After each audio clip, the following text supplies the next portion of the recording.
In brightest day, in blackest night, all other podcasts tremble in fright.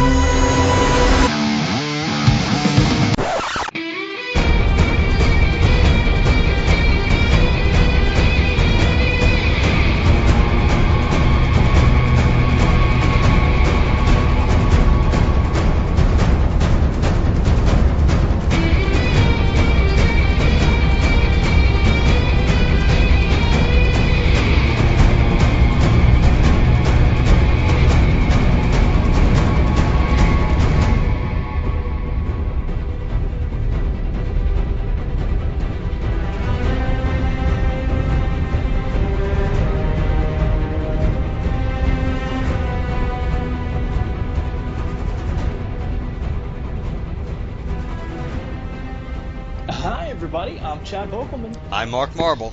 and this is the LanternCast. Episode 246. That's right. This is our first of at least two. Yes. 2016 episodes involving movie reviews. And obviously, we are talking about Batman versus Superman: Dawn of Justice.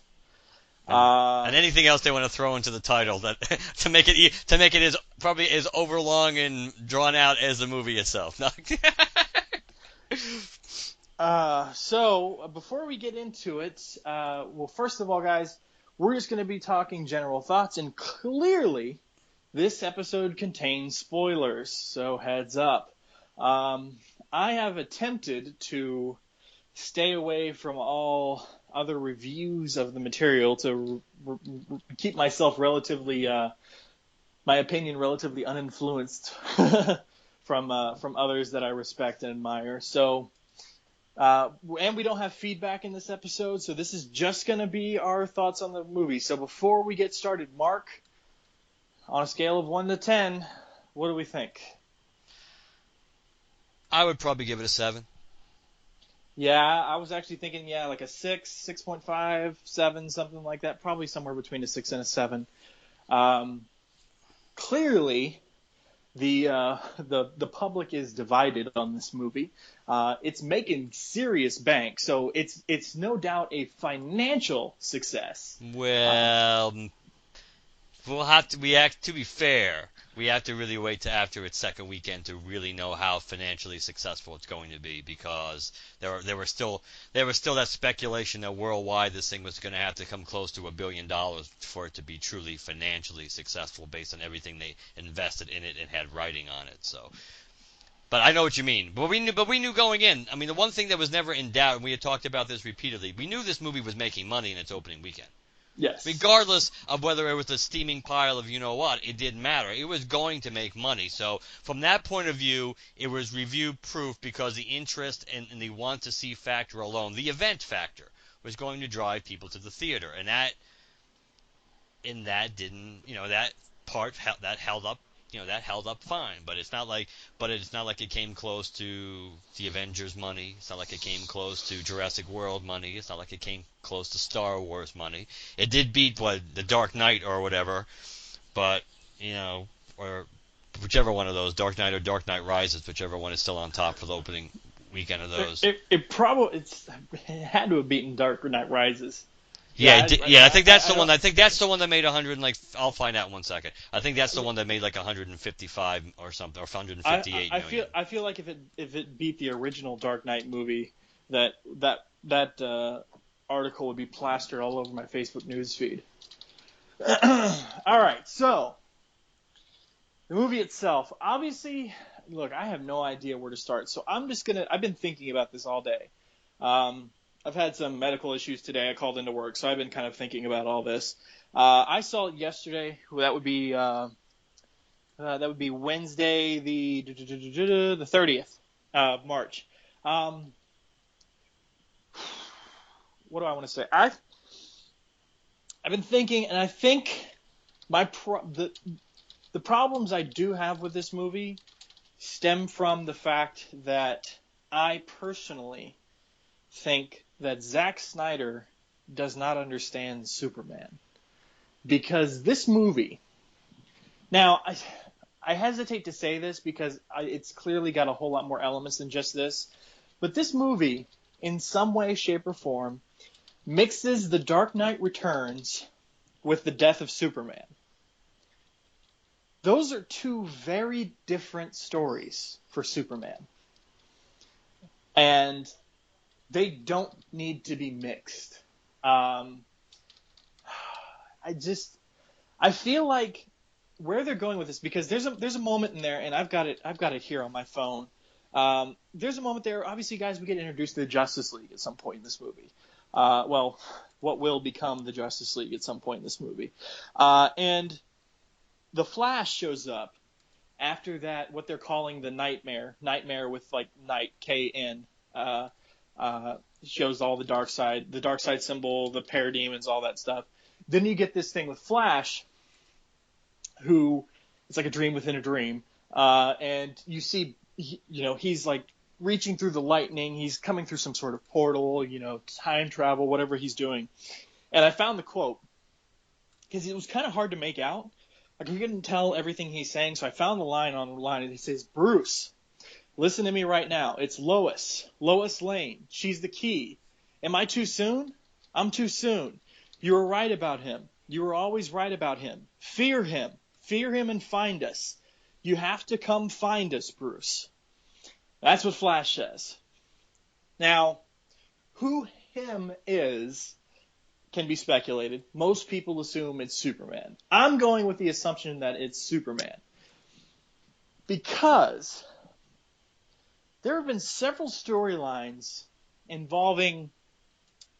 Now, that moment you see where in the quote unquote nightmare, where Superman attacks Bruce and holds him, and Bruce and Superman is on the side of Darkseid, evidently. I mean, he's got to be if he's in charge in this new world. Attacks Bruce and says, "You killed her," or "You're responsible for it," or whatever. And that's got to be the death of Lois. And there are two different storylines that happens. You've got the current ongoing Injustice storyline, which, the death of Lois was the Joker's fault, but whatever. This story is taking elements of various stories, so why not take elements of Injustice? And then you also have the storyline where, quote unquote, Superman sides with Darkseid and his minions, which is the Earth 2 storyline that's currently happening in DC Comics. And you've had stories in the past where Darkseid controls Superman. He's, got, mind control abilities and forces him to do horrible things. To have Superman go up against Batman, cause all this extra collateral damage, to then have this quote-unquote potential future where Superman goes off the deep end and joins, Darkseid and his minions. Now, this is a dream. It could not be it could not be a future. But with the Flash there, that was put in there for a reason by Zack Snyder. I've read that much online. And yes, with Cyborg and his stuff, the mother box, adhering to his body and bringing him back. And then you've got Justice League coming up, which is clearly going to be a Darkseid story. And then you got, because even at the end of this movie, you've got Lex going off the deep end, freaking out about he's coming, it's coming or whatever. And he's flipped that painting and it zooms in on that demon's face. I mean, this is all signs point to Darkseid. Zack Snyder is going to throw Superman through the ringer, guys. And I feel it coming. And I do not like that. Superman should not have to die to be a symbol. Like, I get that that's what happened in the comics because his sales were dropping, but he really shouldn't have to die to become a symbol to these people. This is a dark, dark world. Now, all of that being said, it was a cool action flick. I enjoy the movie. I like the movie for what it is. I dislike the movie for what it's not, if that makes sense. Now I'll let you go ahead, Mark, because I don't know where to go from there, but that's just sort of my basic thoughts right now. The one thing that's, even though today, and this is kind of interesting, that as we speak, as we're recording this in the last day of March, that there's already this. You already have the kind of almost like spin coming out, making it sound like, oh, the Justice League movie. That movie's going to be it's going to be lighter in tone than the two movies that we've seen so far, and the fact that supposedly Suicide Squad is going back in for like millions of dollars of reshoots because they want to make the movie funnier or lighter, and they want to make the movie more or less matching the tone of the trailer, which kind of makes you realize potentially that while a lot of the things people seem to be enjoying in the trailer must not really be the overall tone of the movie, after making people go back and that they think they have a problem on their hands, that they think or they must believe they have a problem on their hands, that they're marketing this movie to be something that it's not, and coming on the heels of this movie, they're probably afraid they're going to have like two, depending on one's point of view, either 2 strikes or 3 strikes, counting Man of Steel. So that's not it. So there's a little bit of spin. So even though you hear that the Justice League movie, and maybe it was always supposed to be this way, maybe it's trying to save Snyder's ass. Even so, let's move on. Work on the assumption it's supposed to be lighter going forward. He has really made a really, really, really dark, really, I can't entirely say unlikable Superman, but he's just not Superman. That's not who Superman is, and he's just mopey, and he's depressing, and he's not really that much, he's not that much of a symbol really of hope. And they kind of, even this movie, they spin it around, cause almost that whole scene with him and Kevin Costner, with Pa Kent again, and how they almost like having revisionist history, making it sound like Pa Kent was the one who wanted him to be Superman, and which was kind of which we know based on watching the first movie, it was more like the opposite. At least for a while, anyway. Maybe deep down he was hoping the world, Clark would find his place in the world to do good things. But we also know there were very un-Pa Kent-like things coming out of Kevin Costner's mouth for the majority of the movie. So make it sound like Superman was like the dream of a farmer in Kansas. That kind of was bullshit based on what we saw in the first movie. Doesn't mean there wasn't stuff we didn't see, but based on what we saw for the most part, it doesn't really, mesh. So Superman is really, really, really dark. He's really depressing. The whole movie is, I think, and we'll get it. And we're going to talk about. Certainly, I want to talk about the critics and people and fans' reactions to critics, especially before the movie came out and stuff like that. Maybe as we get towards the tail end of this, or once we talk about everything on the screen that Chad and I picked up on and have feelings about. But some of the things the critics, absolutely right about is, and Kevin Smith, Kevin Smith pretty much echoed this when he was talking about the movie. I listened to what he was saying about it yesterday. That this is like a joyless world. There's like nothing happy or really good going on in this world, and that's pretty depressing to have to deal with. Batman, yes, Batman. We know Batman is dark. This Batman is closer to the end than he is the beginning. He's been through a lot, clearly, and so that's okay. The fact that he's dark, that's okay. But Superman should be the opposite of that. Superman should be, he should be, as the light. Yes, as I kind of saw this meme today, which kind of made me laugh, is how they showed the picture of Henry Cavill there, saying, "Oh, you can't take like an old-fashioned hero who basically doesn't have any darkness in him and make him interesting anymore." And so they had that's the picture on the top, and then the bottom they show Chris Evans as Captain America and go, "What was that again?" That in a way you can just compare what Marvel has done with Captain America versus what they've what Zack Snyder has done with Superman. It's like they both the idea of you can't have this old seemingly he believes you can't have this old-fashioned kind of positive outlook, always doing the right thing because it's right and all this. But obviously, Marvel has figured out a way to do it with Captain America, and Captain America was a much harder sell for different reasons than Superman was. So I don't know. I think that was a problem. Before he's like delving into plot points, is looking at. So I think Superman's a big problem. He was a big problem in the first movie. It's not because Henry Cavill can't play him or doesn't look like him. It's what he's being given to work with, and it's just not. I just don't think it works. The idea of putting in that CIA agent or whatever who was supposed to be Jimmy Olsen and just to kill him off in 2 seconds, that was kind of shitty. That kind of was disrespectful to a character who's got a long tradition in Superman lore. Mm-hmm. Gal Gadot was good. She was barely in the movie. She was. She was the fun. Like, she was, yes. She was the fun. Did you notice, like, when she was fighting, Doomsday, like, smacked her down, and she had this face of, like, oh, and then she, like, grinned and got right back into battle? I was like, hell yeah. She absolutely was more of the fun part. She was, in a way, she kind of is taking part of what Superman should be, seemingly, even though we haven't seen her movie yet. We kind of get the impression that, she's idealistic and she has values and she stands for something, which is what Superman really is supposed to. But Superman kind of hasn't figured that out yet. As someone else pointed out, it's like, we've already had 2 movies with Superman where he doesn't seem to know who he is or he isn't really Superman. Like, how many movies do we have to get before he's going to be Superman?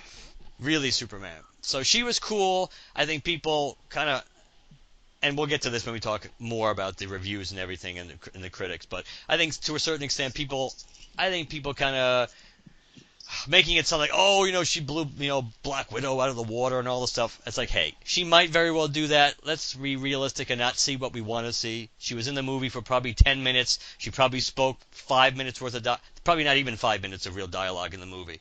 You have no idea if she's going to... I like Gal Gadot and seen her in other things. She probably will be able to carry a solo movie fine. We haven't seen it yet. She had very little to do in this movie. Just kind of like, rein it in a little bit as far as thinking, oh, yeah. But she was good. She was one of the highlights of the movie. To me, Ben Affleck was the highlight of the movie. He was pretty good as both. As both, yeah. And that's important because I think if you really look back at all the Batman movies, being Batman is pretty easy.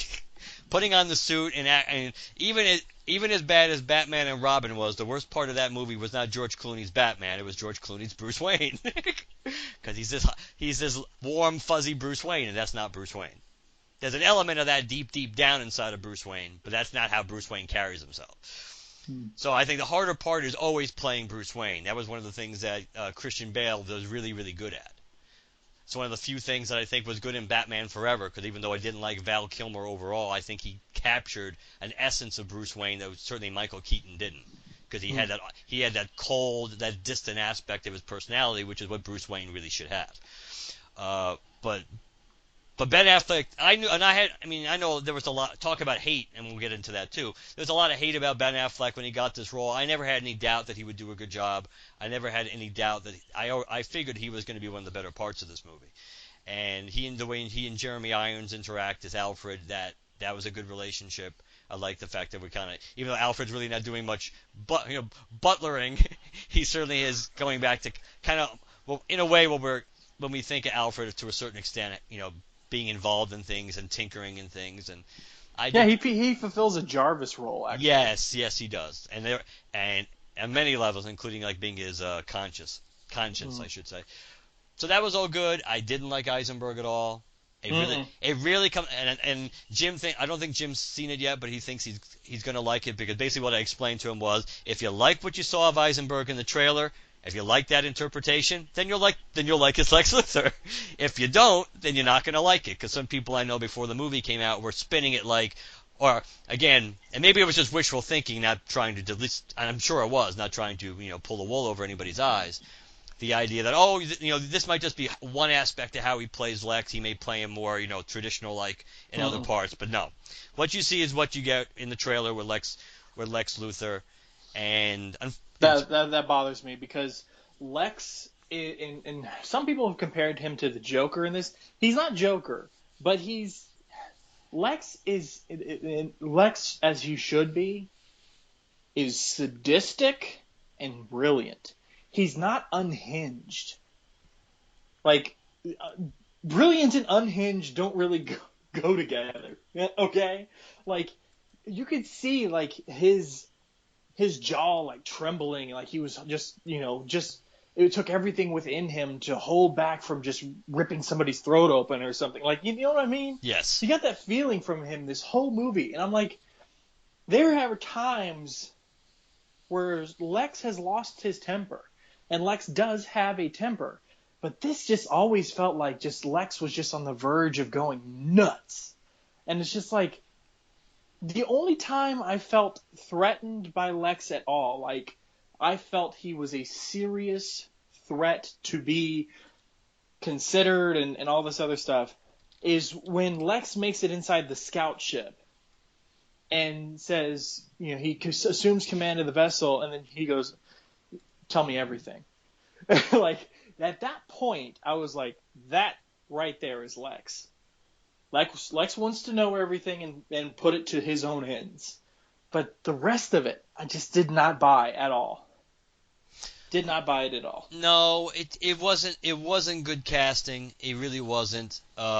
Unfortunately, I liked Eisenberg. I have liked Eisenberg in a lot of things, but at the end of the day, he kind of was almost like Eisenberg doing Eisenberg again. He was, and maybe amped up a little, closer to Riddler-esque behavior at times. Even though I guess some of that, I think some people have tried to explain that towards the end when he starts going closer and closer to being completely irrational, it's because of his interaction with everything that he learned inside the ship, which he clearly learned about Darkseid. Yeah, that was one of the things that he learned. But see, yeah, so his motivations were not 100% clear. So I think, I don't know. I think there was the movie. The first hour or so, I mean, I wasn't bored, but I could see why other people would be. I mean, I wasn't bored because I kind of had already seen enough reviews to know that everybody was saying, like, the first hour of the movie, it's like not a whole lot happens. And it's true, not a whole lot happens. The beginning is good, sticking Bruce Wayne in, basically seeing the battle with Zod from Bruce Wayne's perspective. That's good. Yeah, that was actually extremely entertaining. That was good. And so that... one of the things that definitely hurts is the fact that we've seen this before. We saw Ultron kind of did it too, but this movie I think did it even more so. That they showed way too much in the trailers. They showed almost every good movement and moment from the film in the trailers, and they did not need to do that. They shouldn't have showed Doomsday in the trailer. They could have got a brief glimpse, maybe a quick half a second cut, so people slowed it down, they could see it. But watching it at normal speed, you would almost never know what they could have done. They could have done something better. They probably should have not shown Wonder Woman in that scene, even as cool as it is, because would have been a much more impactful moment. Despite the fact that people seem to react to it in the theaters, it would have been a much more impactful moment if you didn't know it was coming. Or you could have done because you remember right before she gets involved, she's on the plane and she's watching everything, and then as she's leaving the plane, you can see someone go, a stewardess go, "Miss Prince." Yes. You could have had that moment in the trailer, where someone says Miss Prince, and you see a brunette, walking away, looking like Diana Prince, and you can be like, "Oh shit." Yep. Yeah, that's enough. Yeah, there are lots of things that they could have done. They did. Doomsday was a waste, not because he wasn't cool, but because Doomsday should be used in a better capacity, which goes back to Lex's plan. What really was his plan? If Batman had killed Superman, then nobody was going to stop Doomsday. And if he assumed Superman was going to kill Batman, did he really think Superman would stop Doomsday? And if he didn't, then the friggin' whole planet was going to be destroyed. So how was that going to be a win-win for him? Unless he was counting on Darkseid or something intervening before that happened, as in maybe there was some kind of arrangement. Or maybe he thought he was in control of Doomsday. Maybe, yeah. But, obviously it's safe to say Doomsday, we'll see him again. It was cool when he did, as we kind of saw hints of even in the trailer, and that we had read about before the movie came out, the fact that, yes, as he basically as he adapts and releases energy and everything else, then he starts looking more and more like Doomsday. He gets more bony and gets more spikes, and he never gets to the true Doomsday look, but we can pretty much take it to the bank when we see him again. He'll be closer to that. But it still was a waste. It was a waste to kill Superman in this fashion, because you pretty much have just ruined the entire Death of Superman storyline. If you wanted it, which could, that and the Reign of the Superman could have been a great 1-2 punch doing those as movies. I guess you could still do the Reign of the Superman under a different circumstance. Obviously, they're not going to really do it now since Justice League is picking up next and filming. I think it's filming right now or about to start filming. So yeah, because I know Momoa's working out and everything. So that's kind of a waste. Speaking of waste, and I'm sure we'll probably talk about this more too. the way they did moving aside from the Flash cameo in the Nightmare, which still confused a lot of people because they weren't entirely sure it was the Flash. I mean, obviously, you and I know I did because I'd read about it. that I knew the Flash showed up in the Nightmare sequence. Well, I knew right. I didn't know that, but I knew right away when I saw him that was the Flash. Yeah, and if you listen, and if you can hear what he's saying, then yes, then you can figure out the idea of I'm too soon or whatever. But the way they did those other cameos was horrible.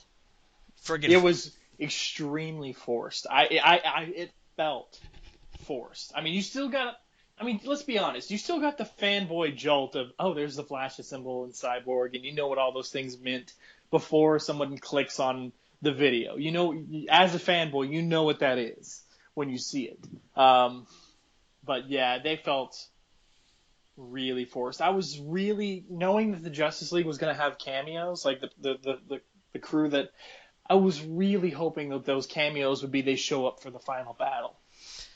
You know, and this was just completely wasted. Yeah, waste is a good word. If they wanted to do like maybe one of the characters as as a video file in that folder, okay. But having that be for basically be everybody's, I mean, it works as a pseudo successfully to see Batman see the picture of Diana Prince, so he realizes that she's someone special and she's pretty damn old, pretty damn hot, but pretty damn old.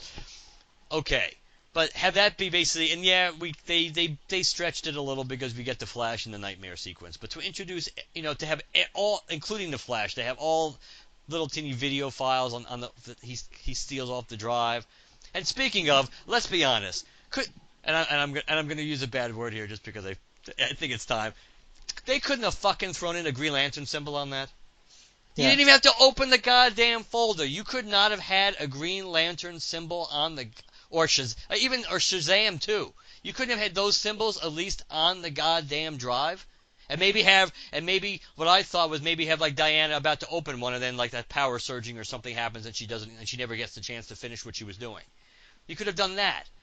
Really? Would that have been that friggin' difficult? Could you not have thrown a bone at least a little bit, to the fans of the other characters? You're already screwing Green Lantern enough to not have him be a founding member apparently of the Justice League. Unless it's like it's the biggest snow job in the in DC movie history that they're just putting up this smoke screen to not let us really realize until the very end that Green Lantern will be in Justice League. I'll also say that comicbook.com, I rely on them more nowadays now than Newsarama just because of the frequency of clickbait and stuff, and comicbook.com does it too. But and I've been getting on their ass lately when I see it, but. For the most part, they do it less than Newsarama or Bleeding Cool, so I try and give them some traffic. So, the comicbook.com, I watched their spoiler-free review, and the dude doing it was like, guys, Aquaman, when you see him, no one's going to leave that theater thinking Aquaman's a joke anymore. Like, it's just going to be the greatest Aquaman you've ever seen. And it was just that clip of him staring into a camera and then swimming away super fast. What are you talking about? This is, and I think this is what, like I said, we'll get into this more. I think this movie is a good example of people seeing what they want to see or feeling what they want to feel, especially before they even saw the movie. But even after, the people who really want this movie to be successful because they really they either want to see their characters do well on screen or they don't want to have Marvel being better than them over and over again. That's what people see. The people that make it, the people that think that that cameo, that even if you like the look of Momoa as Aquaman, which I don't, that was almost everybody I've talked to says, oh, that was incredibly lame. Like almost like that was the lamest of all the cameos that we saw on that flash drive. That his was the lamest. So it's like, yeah, I mean, please, I mean that there was.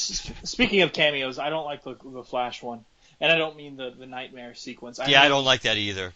And not just because he's the fact that he's out for milk or whatever, and stops a robbery in progress. That's Flash. That's what he does. No matter where he is, no matter if he's in costume or not, he's gonna take action because that's who he is. So I like that part. But his power, the fact that when he runs, that lightning just strikes anywhere. Like, no. No. The Flash is not some sort of super fast but out of control lightning storm. No. There can be lightning coming off of him, just like you see in the Flash TV show. You know, when he runs, he generates energy and stuff like that, and he can harness it and throw it if he wants, and all that other stuff. But this idea that he just creates this surge of energy that just shorts out cameras and lights and causes lightning strikes in various places, like no. If we get like to the Flash movie and he's more in control of his powers, if this is just an idea that he's not fully developed as a hero and fully understanding of his powers until a certain point, I might be able to accept that. But this, no, I didn't like that part when I saw the lightning freaking everywhere the minute he runs. No, sorry, not cool. And by the way, speaking of the nightmare sequence, I keep forgetting the guy who's going to play Flash, what his name is. Oh yeah. But if he's got facial hair like he does in that sequence, well, fuck you, Warner Brothers. I have no problem, like, because I was talking with a group of guys I went with, and one of them was like, "You shouldn't have facial hair because if he runs, it will just burn off." I'm like, "That's not how the no. That's not how it works. That's not how any of this works." Yeah, that's not how this works. The Speed Force protects him. It doesn't matter if he's got a great big shaggy beard; it's not going to burn off when he runs. But the look of the Flash is okay. So the look of the Flash, live action, can easily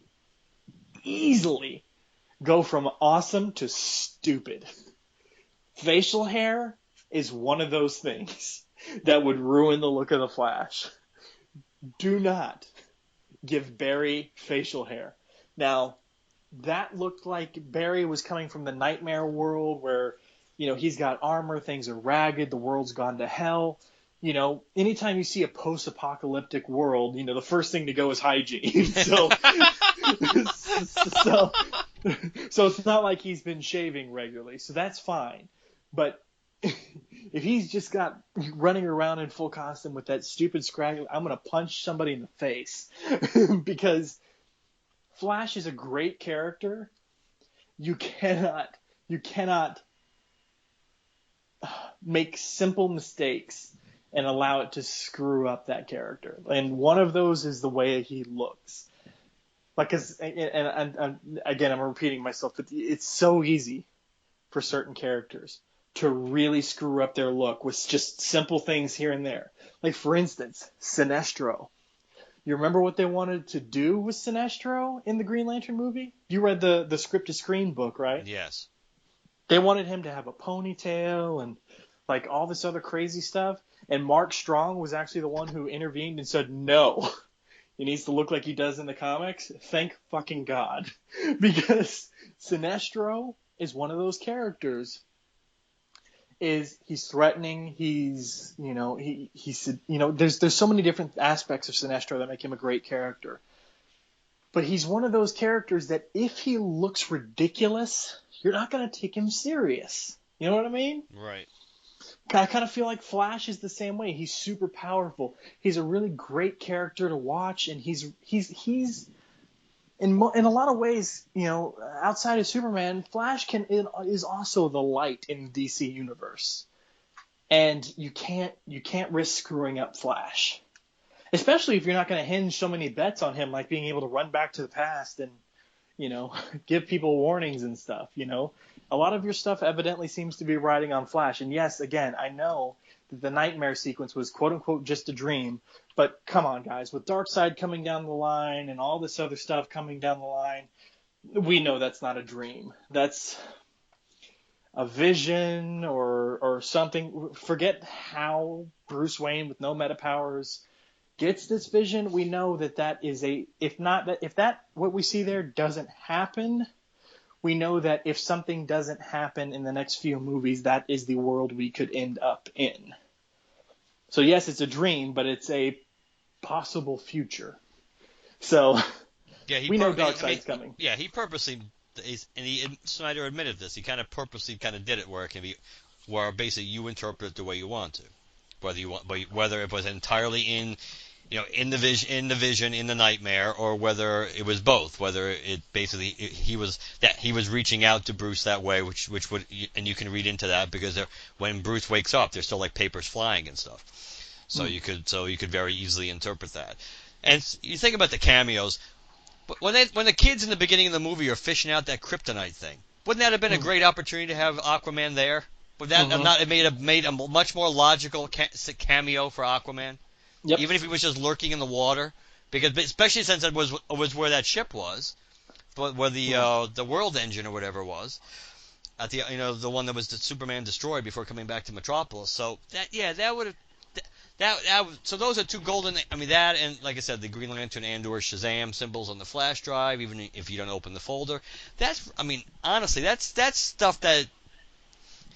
And I'm not trying to be condescending, but that's stuff you don't have to have the world's greatest background on these characters to figure out. Those are little things you could do to make cameos or Easter eggs that would make people happy, and they all kind of fit into the plot you already have. It's not really shoehorning them in, as opposed to what you ended up doing, which was, let's have our cameos all be little pseudo, almost like YouTube video clips from Aquaman with love. What did you think of the Cyborg one? It was okay. Did you know that was the mother box when you saw it? I don't remember. I don't think that I did, unless I read about it beforehand. But I knew right away. Yeah, with all the dark side symbology, and with how Cyborg got the power to use boom tubes in the New 52, I knew right away that was the fucking mother box. Yeah. Yeah. Of course, Cyborg was I was least interested in his cameo anyway. I'm just trying to think in general. I mean, there aren't that many things in this, especially, like the newer characters or things that they introduced in this movie that really worked.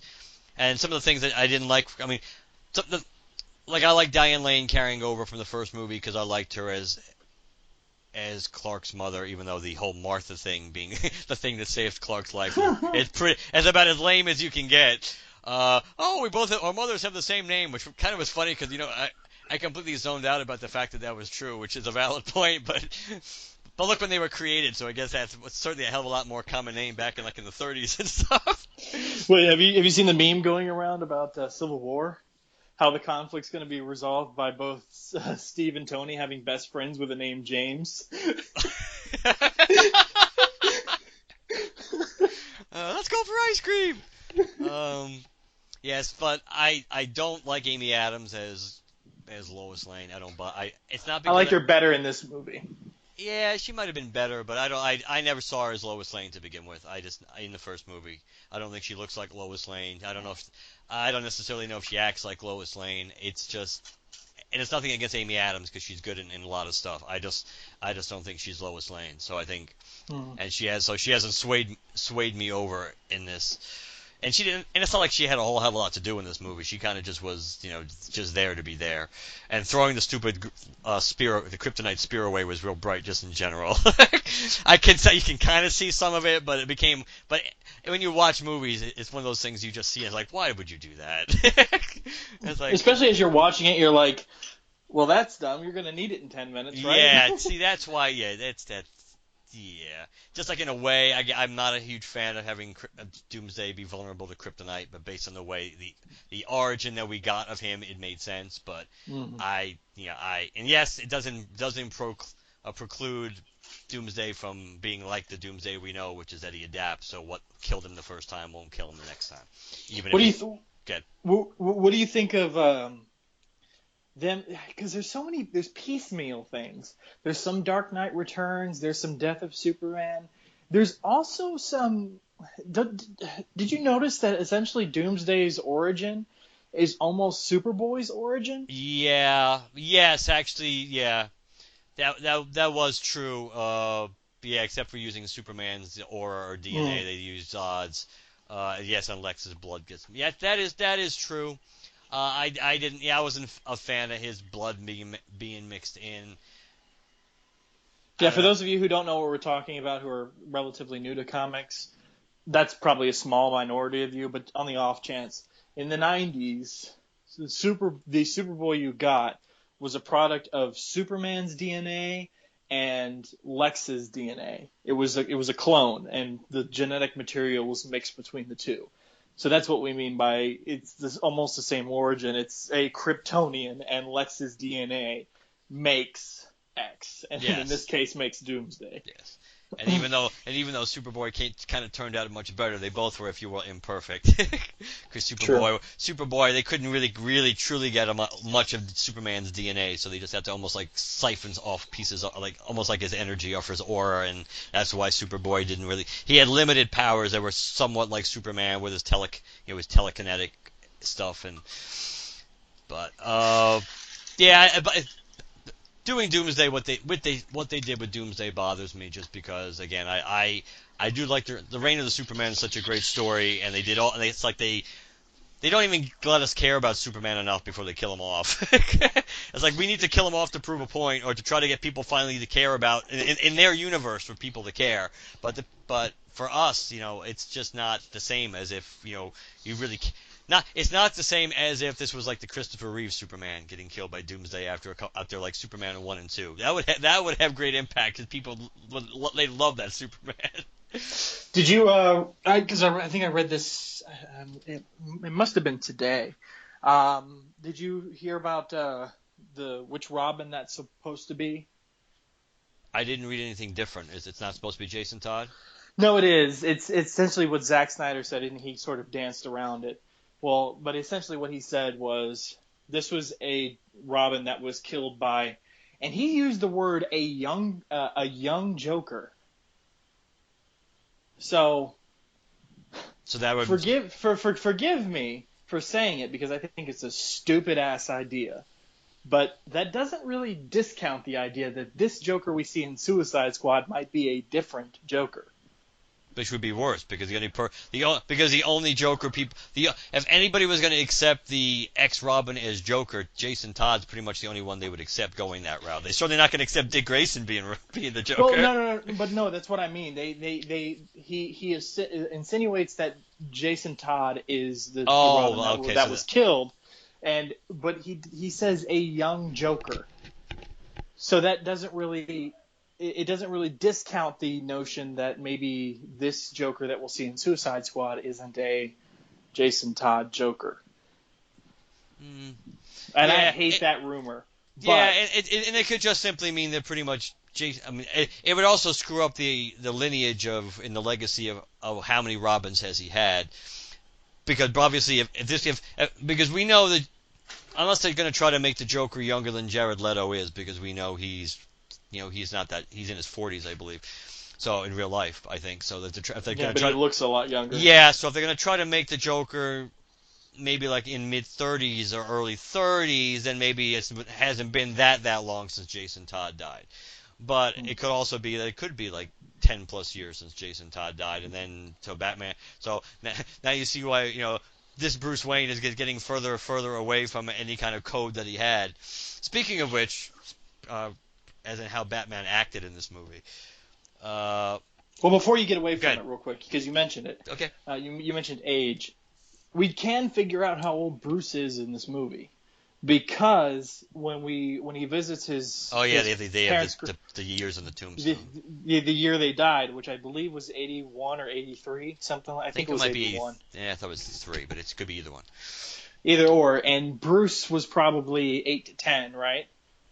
So Probably. He's got to be 40, 50 maybe? No, well, let's see.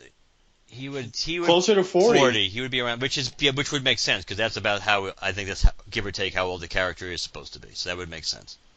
Okay. Yeah. So, but it's clear Batman has been has had a history in this universe. It's just, did he stop being Batman for a while, or was he always Batman and just precipitated more, not working in the shadows?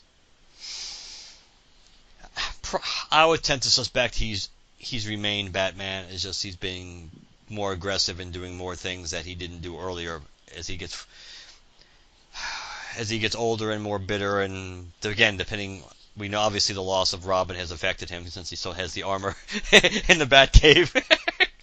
God, I hate that Batcave. Yeah. It shouldn't look like a penthouse. No, it shouldn't. But back to how Batman acts in this movie. Now, I don't have as big an issue in general as some people would with Batman, like using guns or killing in general, because you have to be realistic in the world. It's almost, you're going to have collateral damage even if you're trying not to. The odds of him being able to take out everybody he wants and protect himself and whoever he's dealing with and not end up killing even by accident somebody, it's remote. Do they push it a little bit in this movie? Kind of, sort of, they do. Even in the dream sequence, which, yes, it's a dream sequence, but still, I mean, he does use guns a little too much, I think, for Batman. Well, there's the one sequence where he's chasing the truck that's got the kryptonite, and he puts the tow line on the car and then and yanks it down and smashes it into other cars while there's people clearly inside that car that he's towing around. Tough break. I do like the fact how they at least they come up with a better explanation for the Batman voice with the modulator as opposed to just poor Christian Bale always needing to gargle with salt water when he comes home after a night on the town. Like, I can't talk for 3 days now. Yeah, so I thought that was a nice realistic touch to being Batman. As a lot of people have pointed out, the scene like in the warehouse when he goes to rescue Clark's mother, that's probably the most realistic Batman depiction in action that we've probably seen ever in a movie. That was a great fight sequence. It was. My sister's fiance, Gary, who got us the tickets, that's one of the guys I saw it with, he likes to play modern video games, and he was like, I watched that whole sequence and I was like, man, that's like a page straight out of the Arkham Knight games, the way Batman fights right there. Yeah, so that is a big thumbs up. I think, along with Gal Gadot, as we mentioned, I think either way, I think Affleck is the star of this movie. He comes out, he's the one who shines the best. I think even if you look at the way the movie was structured, he was supposed to be the star. Batman is really the star, not Superman. But I think so. The idea of going forward, with him and he and his Jeff Johns, script going forward in a Batman movie. See, that's something that doesn't get hurt by this. I think. I don't think the idea of Ben Affleck's solo Bat movie hurts. And actually, there were rumors around for, even though obviously unless something dramatic happens in the next next couple of days, this isn't going to happen. But there were rumors, when we heard the rumors a few months ago, about how Warner Brothers wasn't happy about this movie, or they were nervous, which probably turned out to be true. Those rumors were actually probably true. That there were rumors that they were going to pull back on the release schedule of the Justice League and try to fit in a solo Batman movie first and have that be the catalyst, the movie that kind of takes you to the next step before bringing the Justice League together. That probably would have been a better idea, because now actually what they're hanging their hats on, and I'm not even going to count Suicide Squad, because if Suicide Squad does really well, it's not going to take away the stink of this movie, because even though there's connective tissue, it's not, the damage was done a lot to the expectations based on what people saw in this movie. So Suicide Squad is going to be almost like if Guardians of the Galaxy had bombed for Marvel. It wasn't going to derail their big plans. It would have been a speed bump they could have recovered. So this is the opposite for DC. If Suicide Squad does well, it's not going to make everybody forget about the problem that was Batman and Superman. Basically, they're riding on Wonder Woman now. They're writing on Gal Gadot's solo Wonder Woman movie next year. Well, I mean, I'm already that ticket's already sold for me, just by watching BVS DOJ. So. Well, I think it helps. It helps, but again, if people and luckily Snyder's only like a producer on that movie. He's not the director or the writer. so that's good. People are gonna embrace that a little bit more. Now, I think. Did you watch the trailer for Wonder Woman? There was no trailer, but I did watch the. What was the thing? The thing that Jeff Johns and Kevin Smith did. Oh, yeah, because there was the teaser trailer for Wonder Woman. I think it came out yesterday.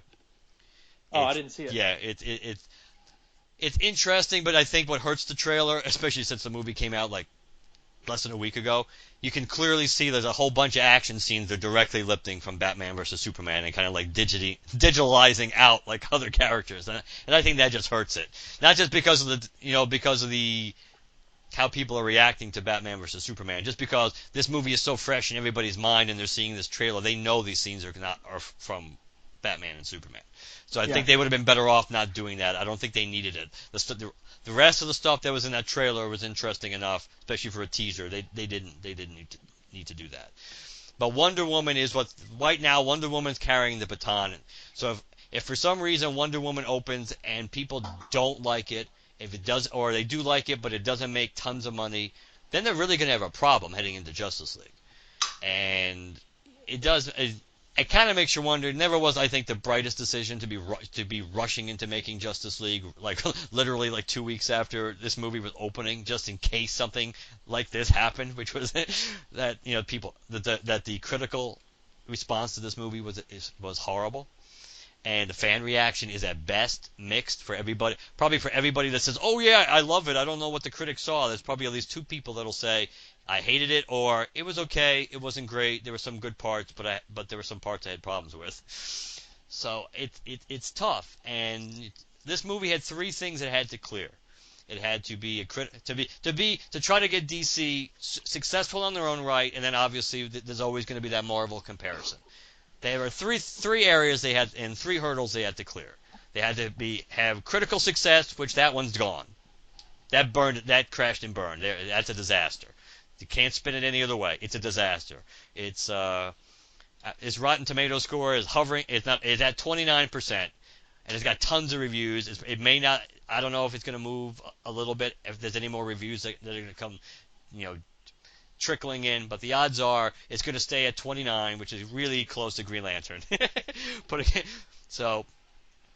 And that's a disaster. Financial success. It had a great opening weekend. We knew it was going to have a great opening weekend. Everybody did. You got to see what it does in its second week. Most superhero movies these days drop like closer to 60%, between like 50 and 60% at least in the second week. That would bring it down to I think it finished up at like 166 million and change. So you're already talking that this movie, if it only drops 50%, it's going to pull in 83. If this thing only pulls in, let's say, like 60 over the weekend, then that's a huge drop. And certainly domestically, if you look at the domestic box office, it's going to be successful, but it's not going to be super successful. And yes, overseas might be able to make up some of it, but certainly, let's put it this way: the jury is out whether it's going to be financially successful. And certainly, I don't even know if you can say the jury is out about how the fans are reacting, because it's pretty split, and the fact that it's divisive means I think you have to say that it failed to a certain extent. No matter how you want to spin it, no matter how much we wanted to like it. I mean, looking at not just going by critic score, on Rotten Tomatoes, the audience score is 71%. That's not that good. Man of Steel got 76%. Deadpool was 92%. I think the Avengers was either 92 or 91 because the critic score was, Well, Deadpool's an unqualified success. Yes, and Deadpool was 83 by the critic score too. So for all the people talking about, and maybe this is a time to mention this a little bit, for all the people that before the movie came out, there were only a handful of real regular moviegoers, certainly in the U.S., that saw this movie when the first critic reviews were rolling out like on Tuesday and Wednesday last week. And everybody was going, oh, these haters. It's like, oh, they hate DC, or like there's this big conspiracy among the critics to rail on this movie, despite the fact that they like the Nolan movies, and despite the fact that even though Superman only got like a 56 on Rotten Tomatoes, it still got a hell of a lot better rating than this movie got. That or like kind of rallying around the flag loyally, even though they had no idea whether this movie was good or not. They just wanted to believe this movie was good. But they had to be haters. It couldn't be that people honestly saw this movie and thought it was crap. The critics or anybody. It just has to be, if you didn't like this movie, you're hating on it, which is kind of where we are in society in general today, because you pretty much only have the land of political correctness. There's only one side of any argument, and if you don't like it, then you're a hater, you're a racist, a misogynist, yada yada yada. It's that kind of thing. People saw this movie, they didn't like it. Fans saw this movie. Even the cinema score on this movie, I think, is just a B, which is not good, which is like eh. So this movie has not, so it's not like every fan that went to go see this movie loved it. Did I think the movie's better than the Tomatoes meter? Of course I do. I don't think it was like a 29% movie. No, but I don't think Green Lantern was 26% either. I think Green Lantern's still better than that. Now I'm not saying better than Batman versus Superman, but it's better than the crap that it got from the critics. Does that mean it's a great movie? No.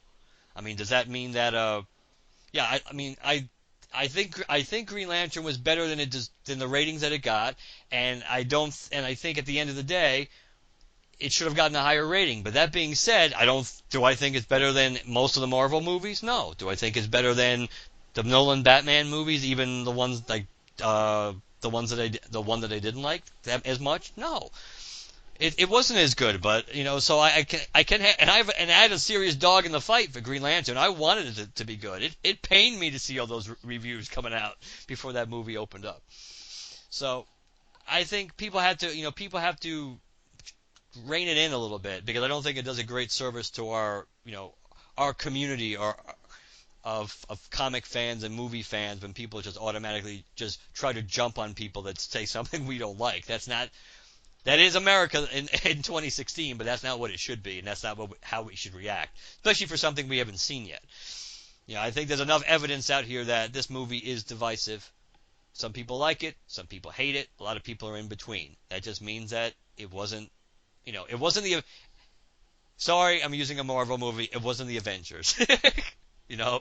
Wasn't even Deadpool, wasn't Winter Soldier. It wasn't something that got really good critical reviews and really good fan reviews. Yeah, I'm going to say something that's going to be controversial. Whether or not people write in, that's one thing, but I have a feeling a lot of people are going to disagree with me on this.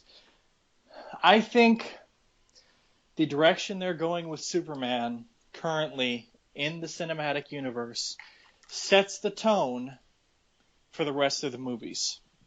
I'm not saying Wonder Woman won't be good, or Flash, or any of these other movies. What I'm saying is, although Batman is your comic book success, he's got more books than Superman, he's more popular than Superman, blah, blah, blah, blah, blah. And yes, I understand that the Hollywood side of things is obviously going to lean towards the more successful characters than the slightly less successful characters.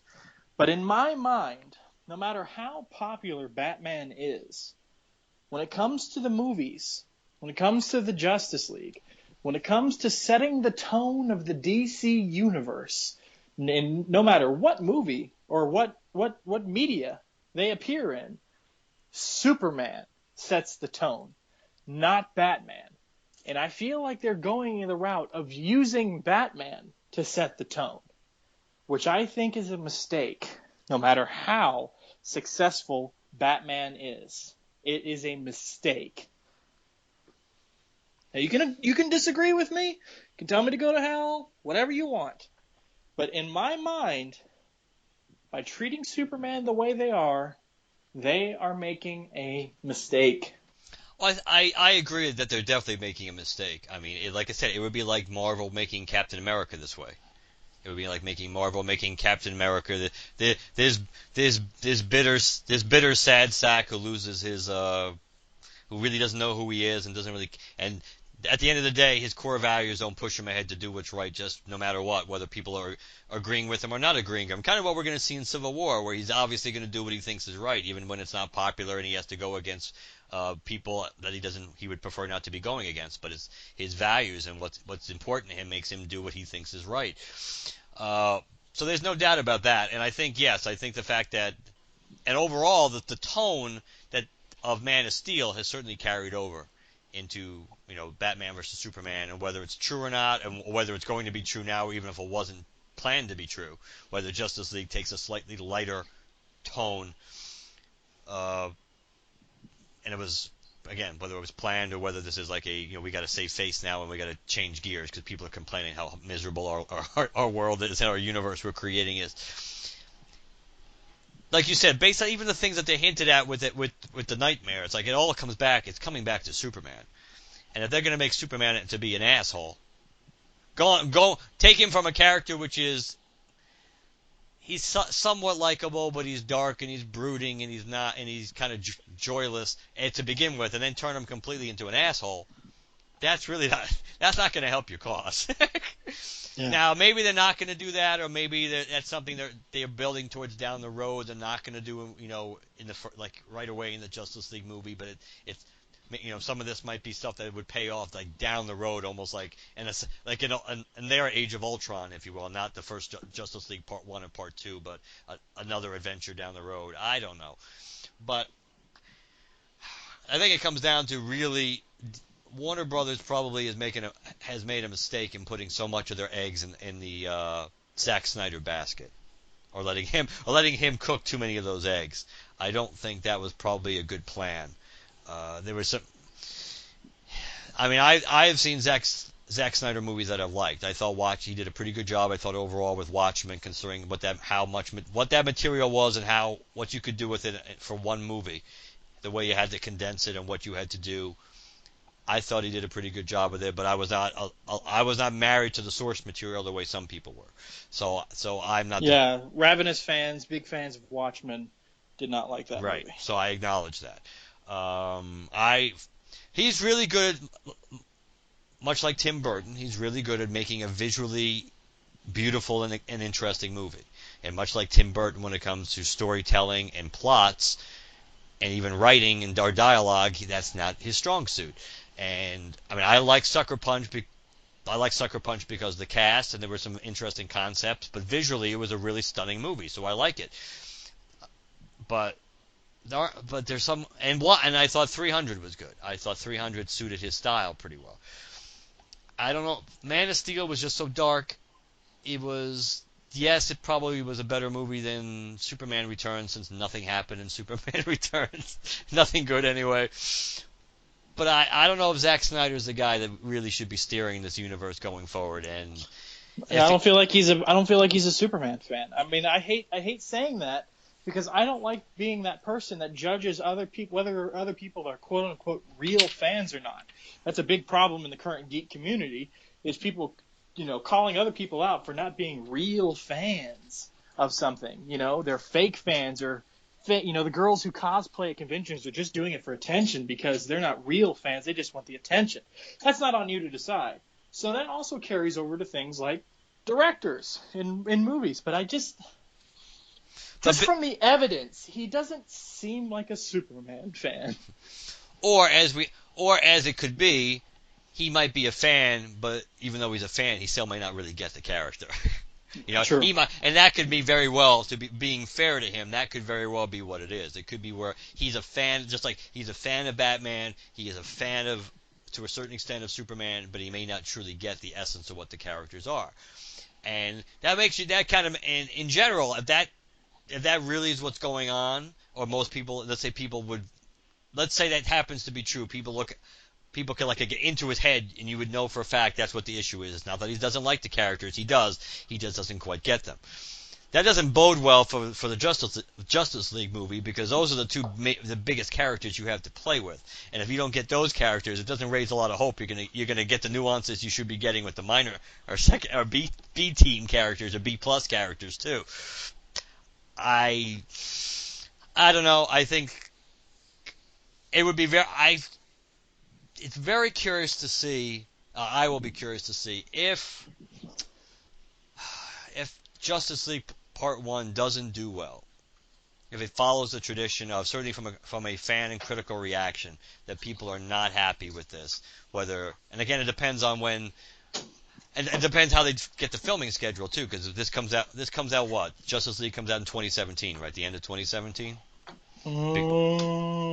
Doesn't it? Yeah, because the second one comes out in 2019, so I think the first one comes out like in the fall of 2017, because Wonder Woman comes out earlier. But either way, you could be in the same problem where by the time the first part's coming out, you're almost ready to start filming the second one. And that's I think that's just a very dangerous game of Russian roulette to keep playing, because you don't know how people are going to react. And except this time you kind of have, you're going to be swimming upstream, not just critically, but even with the fans. So I don't know. They might want to at least allow a little more time for Justice League Part 2, just in case this one comes out and people don't like it, because But then again, if Justice League Part 1 comes out and people don't like it, I mean, the DCU might be shot. Which I'm not a fan. It bothers me that I don't like the fact that the DC characters are being treated this way. Like, guys, I gave it a 6 or a 7. I liked the movie. It was enjoyable in some aspects. It was a good spectacle. But and I think a good way to sum up my feelings on it are, I like it for what it is. I don't like it for what it isn't. Okay? Take that how you want to mean it, but it's not what I want from my DC characters. There's aspects of what I want from my DC characters in all of this. And I can see it leading to a point where I am in love with it. But as it stands right now, I'm not a fan. But, again, I like it for what it is. I don't even know if that makes sense. No, I understand. So yeah, Justice League Part 1 is supposed to be out on 11/17/17. So Wonder Woman comes out in June of next year. Justice League Part 1 in November. So that's the only problem. That's kind of the only problem with having so many of these movies coming out in bunches the way they do, is that they're not really allowing themselves any cushion to be able to step back and adjust in case something doesn't work. And since you haven't established things that have worked yet, really, in this universe, that becomes trickier.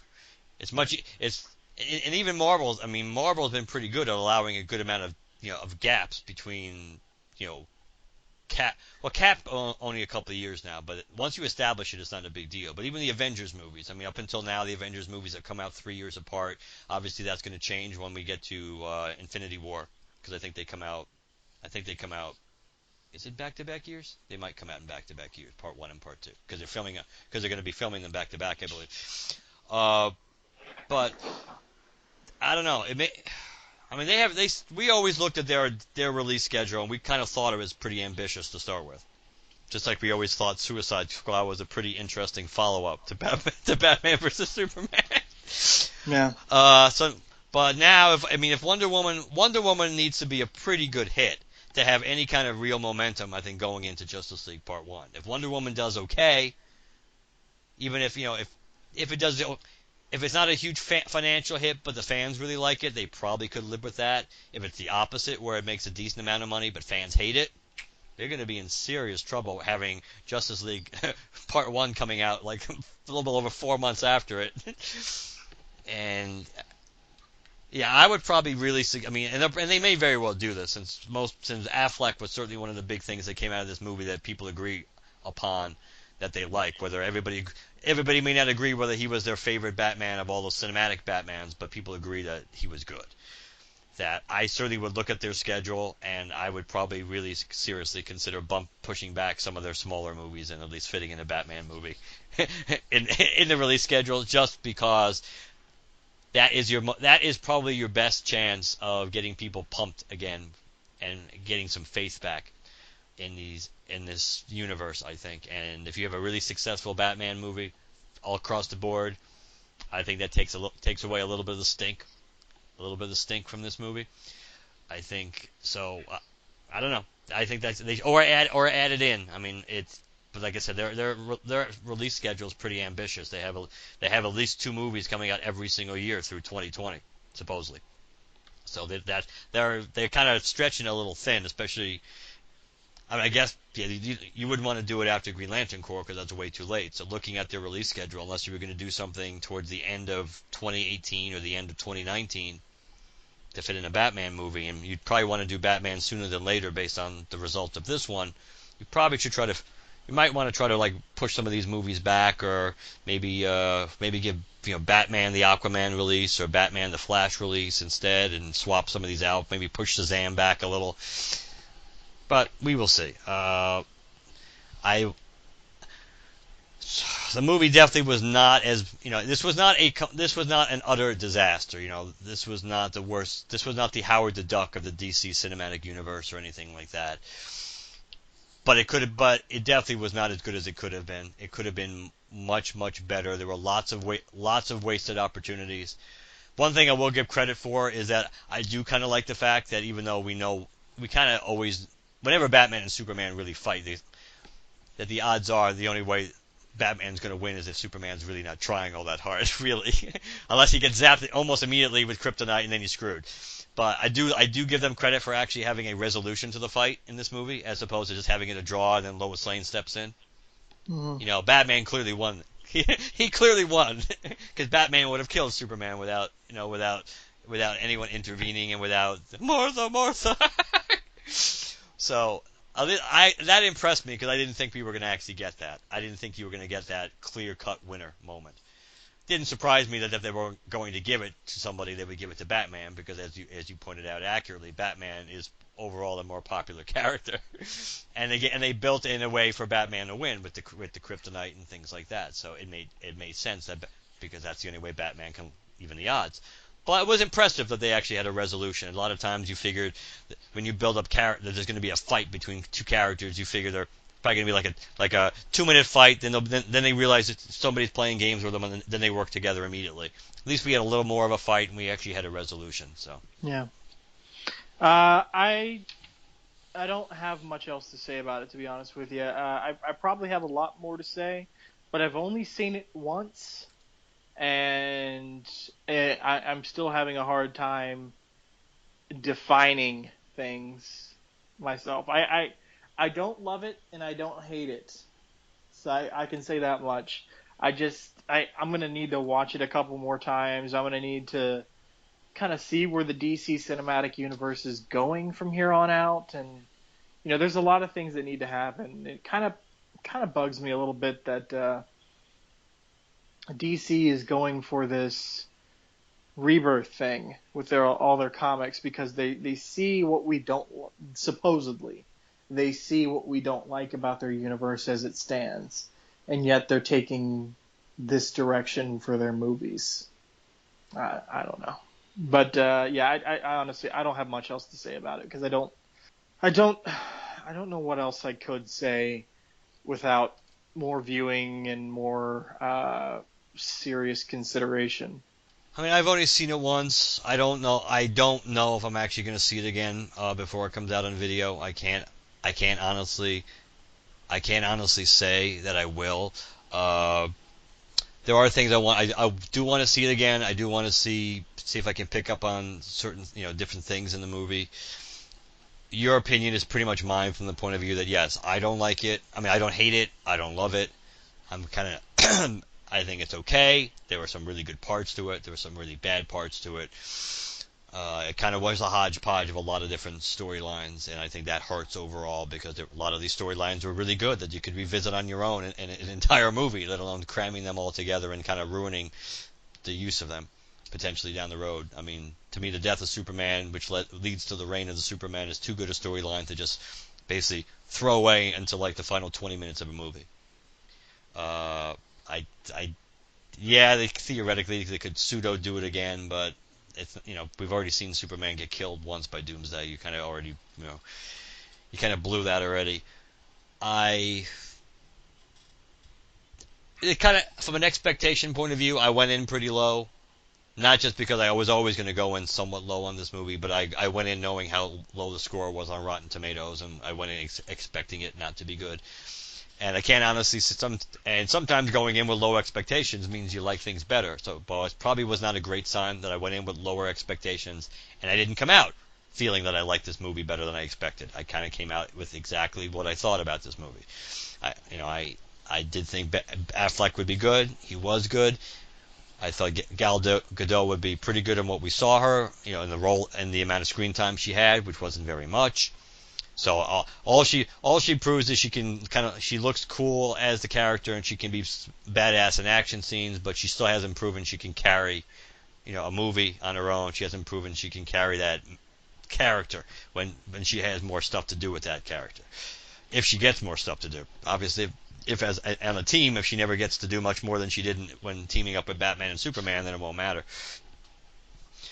But it is unfortunate. I think certainly we knew all along DC was trying to go a different way than Marvel did, and whether they were doing it just because, we can't do that, Marvel did it, or because they really thought this was the best way to do it, we'll probably never know that. It seems like so far they're not exactly they're kind of stumbling out of the gate at best, and they're not going to have too many more chances to right the ship before people just say, yeah, this attempt is going to go the way of the dinosaur, kind of like the way Green Lantern was supposed to start the DC cinematic universe. So we'll see. Suicide Squad will be interesting because people do seem to be interested in Suicide Squad to a certain extent. Whether they're going to be Deadpool interested in Suicide Squad, I still doubt that. But again, that would take a little bit of the stink. I don't think it'll take that much of the stink because, again, other than the Joker correlation, with Batman, there's really not a huge tie-in to what we saw in. I'm sure there'll be references to the world to make it clear that yes, they're living in the same world and everything. But Wonder Woman is the key now. Wonder Woman becomes the key, the bridge to the Justice League. She has to hit it out of the park. That has to be a critical success. That has to be a financial success, probably, and a fan success, or at least get two of those three. But you can't say Batman versus Superman did. The best Batman with Superman is going to do is be a financial success, and that's going to be quantified too, depending on how quickly it drops. Yes, I know some places are projecting it's going to drop down to like 58 million already this weekend, and that's a pretty dramatic shift. And that means it's only going to last for it's only going to have a couple of more. At that rate, if it really dropped to below 60 million this week, then that means following the trajectory, it's going to be, it's going to be down to like 12 million like in a couple more weeks. And that's not going to get the job done based on what they really need or what we're expecting this movie to do. But it is what it is, and there were some good things in it. Absolutely, people should go see it and make up their mind on their own and not let people or critics steer them away from that. That's something I always agreed with, but just because people don't like this movie doesn't mean they hate it. It doesn't mean there's a grand conspiracy against DC. It just I had a lot of people post non-spoiler Facebook posts. Basically, people I trust saying they loathed it with every fiber of their being, and people I trust saying they loved it. So just go see it for yourself, guys. And yeah, and that's pretty much, and that's the thing that's important. Is that why I wanted to bring that up, because it's like the same people, for the most part. I'm not going to obviously compare the critics list on Rotten Tomatoes to say they're all the same, because there's never ever going to be 100%. But as a general concept, the same critics that hated this movie were the same critics that loved Deadpool. And if you were and Deadpool would have been a really easy movie on multiple levels for critics to rip apart, because you would think that's something they're not going to like, but they didn't. So I don't think people came in wanting to hate this movie. I just think people reviewed it and they didn't like this movie. It happens. It's like Green Lantern. I think Green Lantern deserved better. You could try to spin reasons why maybe there were things that influenced the Green Lantern reviews. At the end of the day, critics didn't like it and the fans didn't like it all that well. So you can't. It is what it is. So people have the right to their opinion, and it's no one ever. It's not like critics were saying don't wait as a consensus. Don't waste your money. Don't go see it. Don't go see it. They were just saying, giving their honest opinions, what they get paid to do. So, and that's all I have to say about that.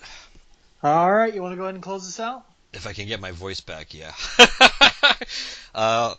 Please contact us. The email LanternCast@gmail.com. The website is LanternCast.com. There you can check out our Dark Star reviews, Ring Cyclopedia episodes, all our our Ring Cyclopedia episodes, our normal episodes are posted there, blogs, you name it, we post it there. You can find us on, as I went blank, you can find us on Twitter, Instagram, and like us on Facebook. Use hashtag GLCast to find us on any of those. We're on iTunes and Stitcher. And please leave us positive reviews on either or both platforms. Last but not least, if you'd like to leave us a voicemail, call us at 708-LANTERN, 708-LANTERN, and let us know what you think. All right, guys. We'll talk to you next time. Good night, everybody. Good night.